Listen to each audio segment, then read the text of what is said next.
Hello and welcome, everyone. Hello, Myraji. It's a pleasure to be here with you. Yes, Kay is here. She works with us at Hale Pule, and she's going to talk a little bit about her experience, and then we're going to have a discussion about it. Okay. So, in my younger years, my periods were terrible. They were really clotty and debilitating. I couldn't leave the house for very long.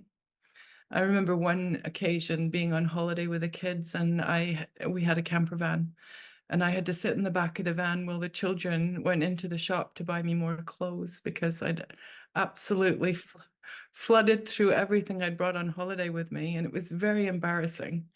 And that wasn't an isolated incident. So by the time menopause came along, I was already not in great shape and developed a very debilitating bacterial condition. So I was put on a really high dose of flucloxacillin, an antibiotic, for 18 months, which probably saved my life, but also wreaked further havoc on my digestive tract. Then my digestion deteriorated further and I just got sicker and sicker. So that was a reckoning. It was a wake-up call for me. And that's when I began my journey with yoga. And then through yoga, I discovered Ayurveda. And I've not looked back. It's really turned things around for me. And I'm pleased to say that I've navigated the rest of my menopause with zero interventions and no HRT, anything like that. And it really went very well. Um, Unlike my mom, who had very similar symptoms and ended up on a completely different trajectory with HRT and hysterectomy and all sorts of things since then. So I feel really happy that I've changed not only my own health, but the family script as well. So in thinking about that, I was wanting to ask a few questions about what's gone on with women over the past 40 years or 50 years, maybe even longer. Right. And so you pointed out how there was this progression that took place. And that wasn't just because you were coming to menopause, although now I think many people feel like that's why those problems are happening. But what is actually happening is there's a problem with digestion. In other words, there's a problem with digesting food, and there is usually some problem with digesting life.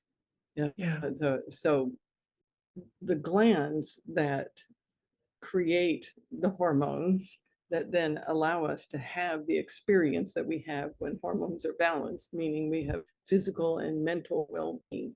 So those glands are nourished from the digestive tract, from the food we eat and how we eat it, and our ability to digest it physically and our ability to digest it on that emotional level. Am I digesting my life as well?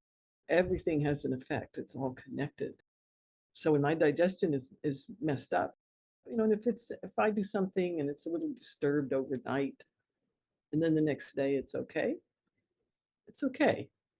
But if I keep doing that, then it starts to progress. And if we think about it, many of us, if we think about over time how it went, we can see it starts out with the little things, and then maybe that goes on for a year or two or three, and then it starts to be something else. So this this progression is something that we need to recognize, that the body is telling us this isn't working, it's not going well, and that progression is not a natural part of aging. It's not a natural part of living. It's just where we're interfering with natural processes. All of our bodies are capable of taking care of. Sometimes people say, oh, but I was born with this, or I've had this since I can remember. There are the occasional things, but most things, sometimes we're born with imbalance, but Yeah. there's always an opportunity to bring it back. There's a very direct connection here. Uh, I had the sense that some of the digestive issues that I was experiencing was about not fully absorbing the nutrients because I actually did get quite a few healthy things in my diet, but I don't feel like I was digesting them well. Right. That's part of the problem is that we've been trained to think that, oh, this one food or this one thing is going to be the fix. It's got all these things in it, but all those things were measured in a laboratory, remember? They weren't measured necessarily in the function of your body. Because we can take a blood test and we can measure some things, but it's only at that one point in time. And we don't really know, well, what happened after that and what's going to happen, what's happening that got it to this point.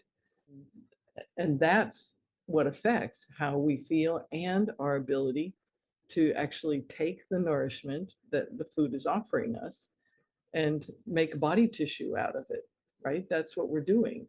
We're making body tissue and we're creating our mental state with that nourishment or the lack thereof it. Yeah. Yeah, and I think that I had to actually change how I was eating as well as what I was eating. Yeah, exactly. It's not even just mm, how I sit at the table or not, am I watching TV or not? Those have a big effect, but it's just also our attitude toward Yeah. food and toward And eating and toward our body and ourselves.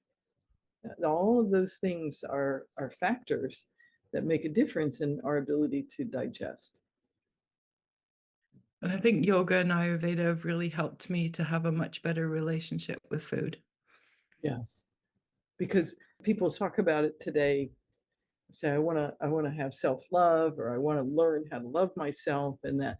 But I think that a good place to start is what kind of relationship do I have with my body?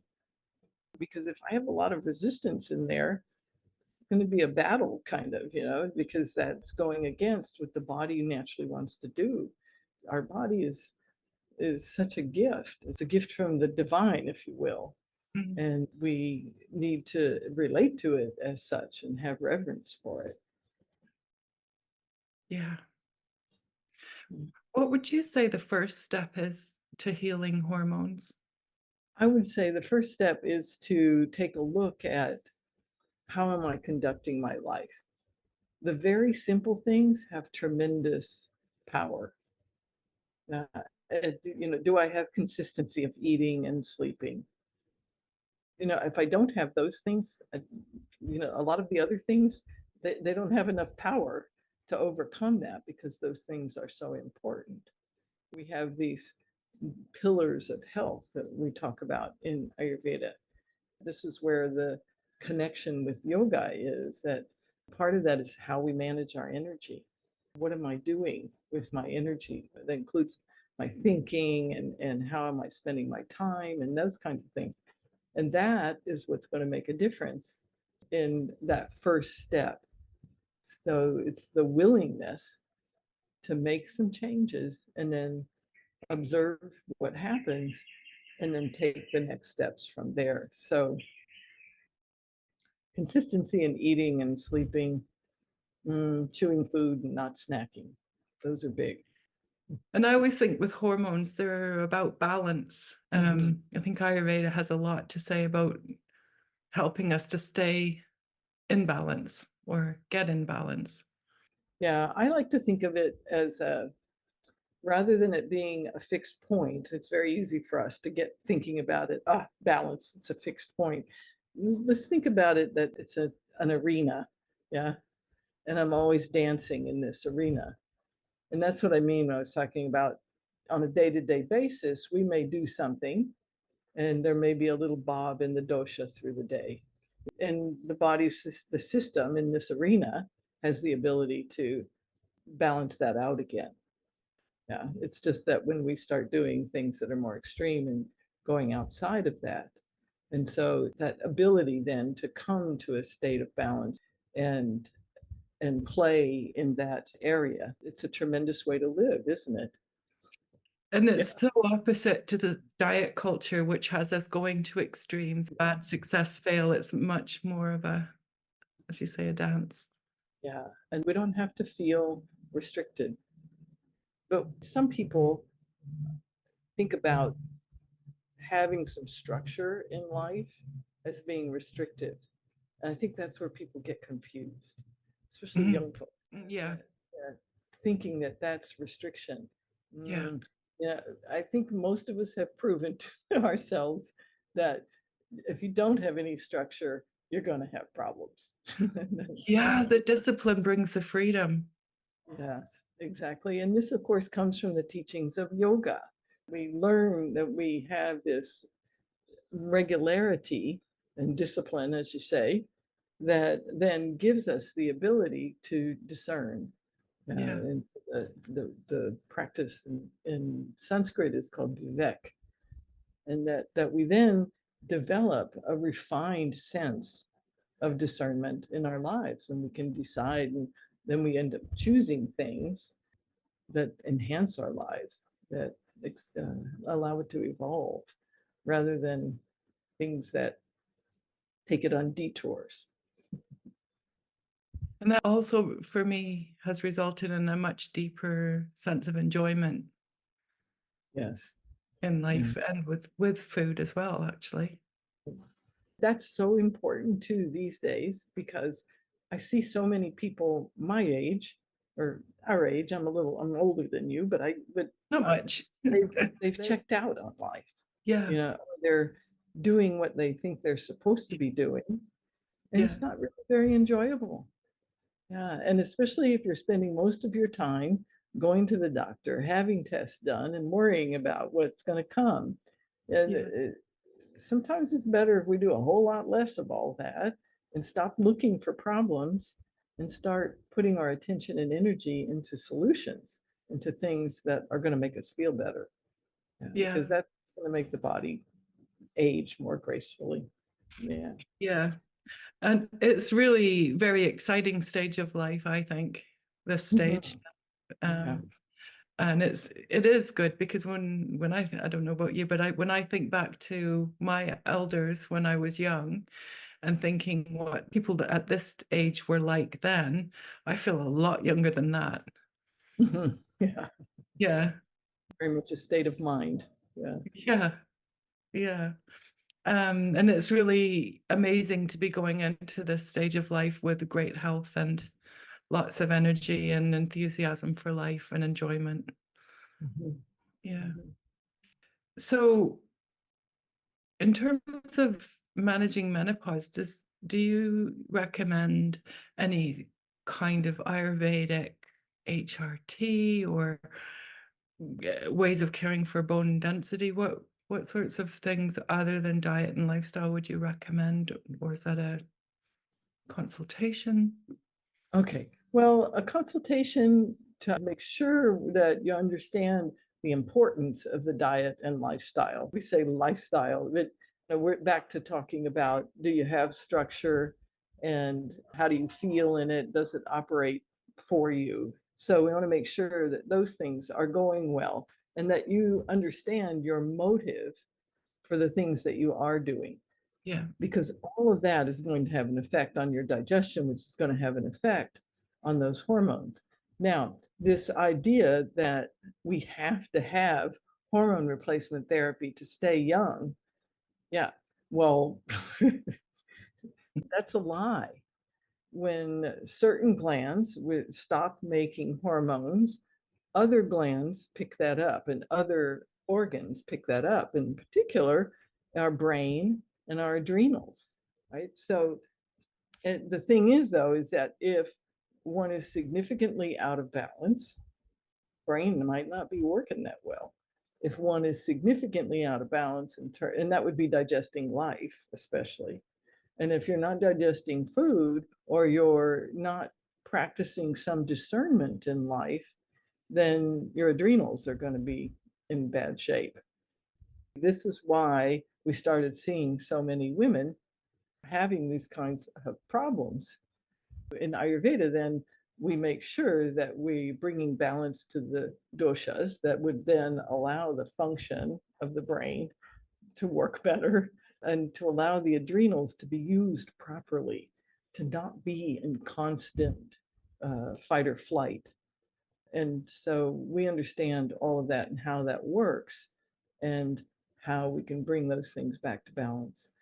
I just have to mention that we have people doing consultations in their 80s and 90s, Wow. and some doing our Agni therapy program and having big changes.